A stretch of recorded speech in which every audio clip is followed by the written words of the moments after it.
जय सिया राम। सब सुख लहे तुम्हारी सरना, तुम रक्षक काहू को डरना। श्री हनुमान चालीसा शीघ्र फलदायी है। हनुमान जी की भक्ति का तुरंत फल प्राप्त हो जाता है। ये हो नहीं सकता कि कोई व्यक्ति हनुमान चालीसा का पाठ कर रहा हो, हनुमान जी की भक्ति में लगा हो, लेकिन उसके जीवन में बदलाव ना हो रहा हो। ऐसा असंभव दिखता है, लेकिन फिर भी कुछ लोग लिख करके भेजते हैं कि अभी उनके जीवन में कुछ भी बदलाव देखने को नहीं मिल रहा। और आश्चर्य की बात यह है कि वो कई महीनों से, कुछ लोगों का तो कहना है कि वो कई सालों से हनुमान चालीसा का पाठ कर रहे हैं। तो वो लोग भी गलत नहीं कह रहे हैं, क्योंकि वस्तु स्थिति यही है, फैक्ट से ही है। अगर बदलाव नहीं हुआ है तो व्यक्ति तो इस तरह के प्रश्न उठाएगा। लेकिन हमें यह ध्यान रखना चाहिए कि जब गोस्वामी जी ने कह दिया है कि इसका फल प्राप्त होगा तो निश्चित ही होगा। कुछ मौलिक भूल हो रही है, उस पर ध्यान देने की आवश्यकता है। इस तरह के प्रश्नों को कई बार जब हम, जो ध्यानस्थ साधु महात्मा हैं, जिनका ध्यान पे भी काफ़ी नियंत्रण है, जिन्हें हम योगी कहते हैं, उन सभी से जब हम बातचीत करते हैं तो उनका तो कहना होता है कि जो भी हमारी इच्छाएं होती हैं पूर्ण हो जाती हैं। जो सांसारिक लोग हैं उनकी सांसारिक इच्छाएं हैं, और जो आध्यात्मिक जगत के लोग हैं उनके अलग प्रकार की कुछ कामनाएं, इच्छाएं हैं, वो सब पूर्ण हो जाती हैं। पूर्ण नहीं हो रही हैं, इसका मतलब यह है कि हनुमान जी के साथ हमारा तारतम्य बैठ नहीं रहा, एकाकारिता बैठ नहीं रही। पहले हम दो बातों की चर्चा करेंगे, इससे बिल्कुल स्पष्ट हो जाएगा कि भूल कहाँ पे हो रही है और हनुमान चालीसा का आशा अनुरूप हमें फल प्राप्त क्यों नहीं हो रहा है। एक तो यह है कि व्यक्ति किसी भी प्रकार से पूजा पाठ करता है, और गोस्वामी तुलसीदास जी ने जो पंक्तियाँ लिखी हैं कि भाव कुभाव अनक आलसहु, नाम जपत मंगल दिसि दसहु। भाव से जपिए, कुभाव से जपिए, आपको फल मिलेगा। तो लोग ये कहते हैं कि अगर हमने कुभाव से ही अगर जपा तो उसका फल तो प्राप्त होना चाहिए। लेकिन ऐसे लोग ये भूल जाते हैं कि यहाँ भाव और कुभाव की बात हो रही है, भाव शून्यता की बात नहीं हो रही है। या तो हमारा भाव बने, भाव बनने का तात्पर्य है कि ईश्वर के प्रति हमारे अच्छे भाव हों। कुभाव का मतलब ये हो गया कि हमारे अच्छे भाव नहीं हैं। लेकिन भाव दोनों ही जगह है, चाहे कुभाव हो चाहे सुभाव हो, अच्छे अर्थों में इसको ले सकते हैं। अब विभीषण प्रभु राम को याद करते हैं, प्रभु राम का नाम लेते हैं, अगर राम कहते हैं तो ये भाव है, अच्छे भाव है। नाम तो रावण भी लेता है, वो कहता है बनवासी राम। तो ये बनवासी राम है, ये पूर्ण तन्मयता के साथ, कुभाव के साथ ही सही, रावण द्वारा कहा जाता है, और राम इसको सुनकर मंद मंद मुस्कुराने लगते हैं, यानी बात उन तक पहुंच जाती है। ये भाव कुभाव की बात हो गई। लेकिन ज़्यादातर लोग न भाव में होते हैं न कुभाव में होते हैं, उनके जीवन में भाव शून्यता होती है, भाव होता ही नहीं है। भाव क्यों नहीं होता? क्योंकि उनका शरीर वहाँ होता है जब वो हनुमान चालीसा का पाठ कर रहे होते हैं। क्योंकि किसी भी भाषा को अगर हम पढ़ते हैं याद करके, या फिर सामने पुस्तक रखी है, तो ये काम तो दिमाग का है, मस्तिष्क का है। मस्तिष्क ने पढ़ दिया, और भाव का संबंध हमारे हृदय से है। भाव की एकाकारिता, तारतम्य उसमें बैठा नहीं। तो यहाँ ना भाव रहा ना कुभाव रहा, ये भाव शून्यता है। या फिर वो कह सकते हैं कि हमारा मन तो कहीं और है, हमारा हृदय कहीं और अटका है, कहीं और लगा है, और मस्तिष्क ने अपना काम कर दिया है, भाषा को पढ़ दिया है। हनुमान चालीसा लिखा है गोस्वामी तुलसीदास जी ने, एक पुस्तक हमारे हाथ लग गई, या फिर हनुमान चालीसा हमें याद है, कंठस्थ है, हमने पढ़ दिया और हमारा काम पूरा हो गया। तो यहाँ तो ना भाव है ना कुभाव है, यहाँ तो कुछ है ही नहीं, कुछ भी नहीं, बल्कि ये क्या पढ़ा गया है इस पर ध्यान ही नहीं। तो यहाँ ना भाव है ना कुभाव है। कुभाव भी होता तो हनुमान जी से शिकायत होती, और भाव के साथ अगर कोई शिकायत भी कर दे हनुमान जी से, तब भी वो बात पहुंच जाती है, भले को भाव ही हमारा सही हो। एक कथा हमने सुनी है, आप सबने सुनी है, कि एक भक्त था, वो गणेश जी की पूजा करता था और उनसे मांगता था कि प्रभु मेरे विघ्नों को दूर कर दीजिए, आप विघ्नहर्ता हैं। गणेश जी नहीं सुनते थे। एक दिन गुस्से में आया और उसने गणेश जी को लेकर के ऊपर, जहाँ वो पूजा का उसने एक रैक बनवाया हुआ था, उसके ऊपर जाकर उनको रख दिया और कहा कि अब हम हनुमान जी की पूजा करेंगे। वो जल्दी सुनते हैं। हनुमान जी की पूजा करने लगा। जब वो दीप बाती दिखा रहा था, धूप दिखा रहा था, तो जो धुआं उठ के ऊपर जा रहा था, तो ध्यान उसका फिर गणेश जी पे गया तो उस व्यक्ति ने कहा गणेश जी से कि आपने काम तो मेरा पूरा किया नहीं और बैठे बैठे वहाँ सब सुगंधी ले रहे हैं, ये ठीक नहीं है। उसने 2 रुई लिया और गणेश जी के नाक में वहाँ बंद कर दिया कि आपको मैं सुगंध लेने नहीं दूंगा क्योंकि आपने मेरा काम नहीं किया है। और उसके बाद गणेश जी प्रसन्न हो गए। यहाँ कुभाव ही था, भक्त का कोई अच्छा भाव नहीं था, लेकिन गणेश जी प्रसन्न हो गए। क्यों हो गए? क्योंकि ये तारतम्य जुड़ गया गणेश जी के साथ। अब तक तो हम मुहूर्त समझते थे, लेकिन आज पहली बार भक्त ने ये जाना, ये माना कि वो साक्षात गणेश जी हैं, तो उस भक्त का काम पूरा हो गया। तो यहाँ भाव और कुभाव की बात हो रही है, भाव शून्यता की नहीं। गोस्वामी तुलसीदास जी ने जो लिखा है कि भाव कुभाव, लेकिन अधिकांश भक्तों का कोई भाव नहीं होता, ना भाव ही है ना कुभाव है, बस पढ़ दिया। एक तो इसकी वजह से परेशानी आ जाती है। दूसरी बात यह है कि संसार के ज़्यादातर लोग बेहोशी की हालत में कोई भी कार्य पूरा करते हैं, चाहे कोई सांसारिक कार्य ही क्यों ना हो। साधना तो बहुत दूर की बात है, सांसारिक कार्य भी लोग बेहोशी की हालत में या अर्ध बेहोशी की हालत में पूरा करते हैं। अब कोई कहेगा कि नहीं, हम तो बिल्कुल जागृत अवस्था में, हम तो जगे हुए हैं, बिल्कुल मेरा मन मस्तिष्क काम कर रहा है। आप कैसे कह सकते हैं कि हम बेहोशी की हालत में हैं?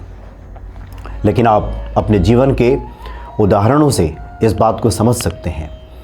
और ये सभी बातें हम इसलिए बता रहे हैं कि इसका हनुमान चालीसा से गहरा संबंध है, मनोकामना पूर्ति से गहरा संबंध है। हनुमान जी नहीं सुन रहे हैं, जो लोग ये शिकायत करते हैं उन्हें तो विशेष तौर पे इन बातों पर ध्यान देना चाहिए। नहीं तो संकट मोचन हनुमान जी तो मनुष्य के सभी मनोकामनाओं को पूर्ण कर देंगे और तत्क्षण पूर्ण कर देंगे। गलती जहाँ हो रही है उसको समझने की आवश्यकता है। तो 3 अवस्था होती है व्यक्ति की।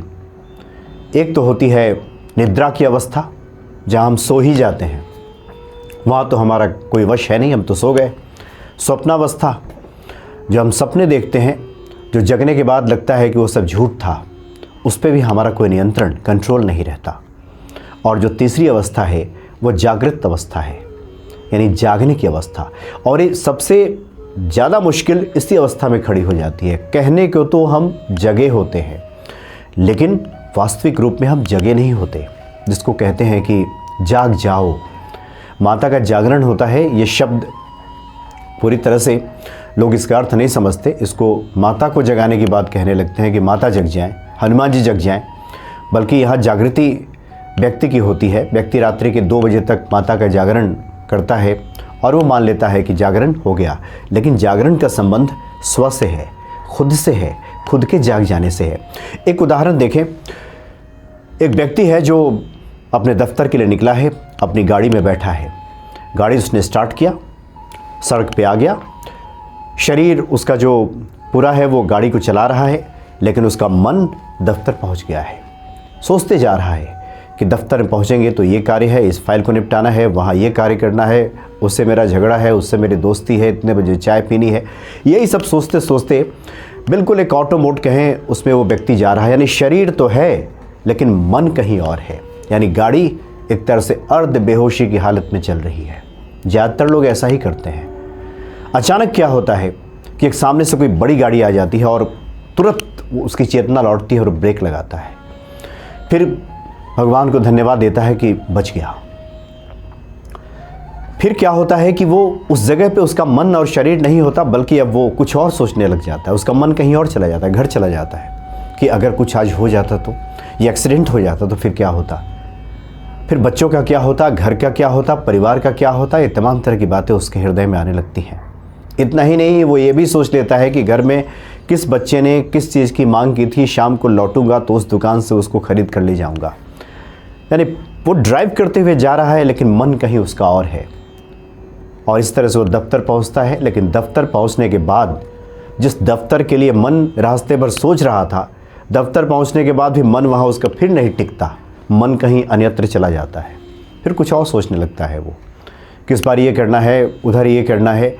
दफ्तर में पूरा काम वो अर्ध बेहोशी की हालत में व्यक्ति करता गया और इस तरह से फिर वो घर लौटता है। और ये पूरा एक तरह से उसके एक्शन का पार्ट बन जाता है, उसके क्रिया में शामिल हो जाता है।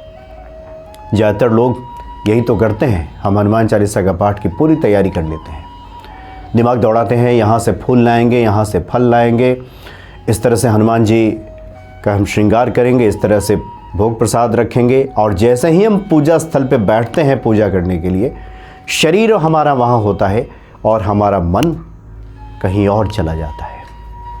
और इस तरह से क्या होता है कि भाव शून्यता एक तरह से आ जाती है। कोई भाव नहीं, जो हम पूजा कर रहे हैं उसका कोई भाव, कोई तारतम्य वहाँ जुड़ता नहीं है, मन तो कहीं और है। एक ध्यान आया मुझे कि एक महात्मा जी से मुलाकात हुई थी, अयोध्या के वो संत थे फलाहारी बाबा।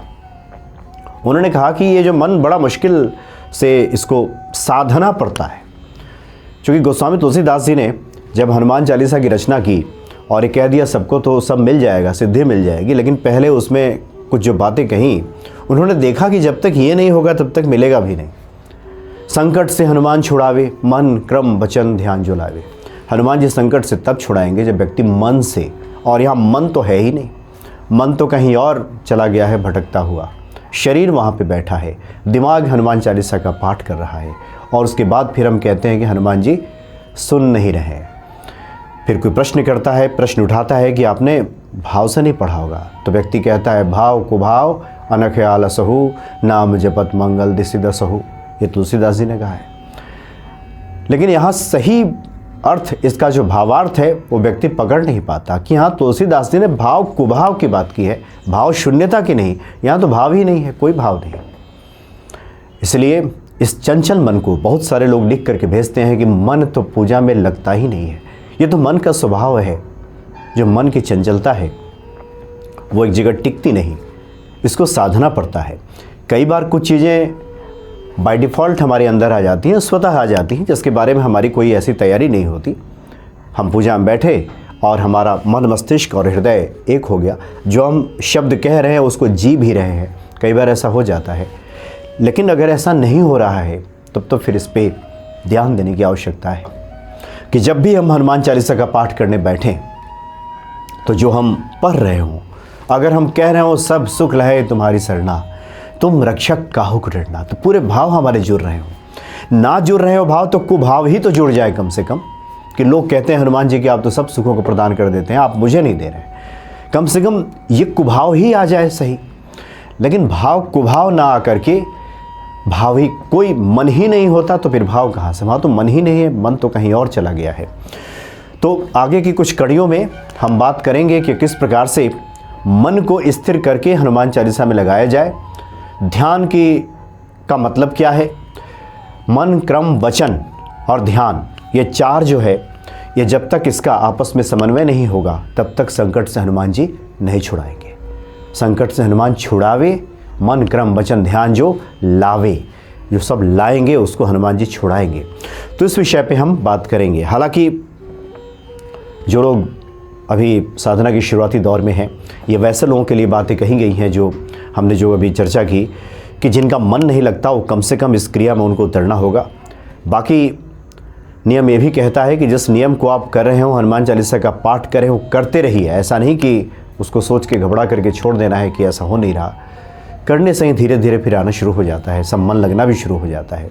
इसलिए इन सब बातों पे गौर करके हनुमान यंत्र को स्थापित करके हनुमान चालीसा का पाठ कीजिए, चूँकि हनुमान चालीसा के साथ साथ जो हनुमान यंत्र है वो हनुमान जी का एक साकार स्वरूप है, और मंत्र शक्ति से, हनुमान चालीसा के पाठ से वो और ज़्यादा जागृत हो जाता है वो यंत्र, और हमारे लिए काम करने लगता है। तो आगे की कड़ियों में कुछ हम इन्हीं विषयों पे बात करेंगे कि किस प्रकार से जो भूलें हो रही हैं, जहाँ जहाँ चूक हो रही है, उसका किस प्रकार से निराकरण हो और हम हनुमान जी के कृपा पात्र बन सकें। जय सिया राम।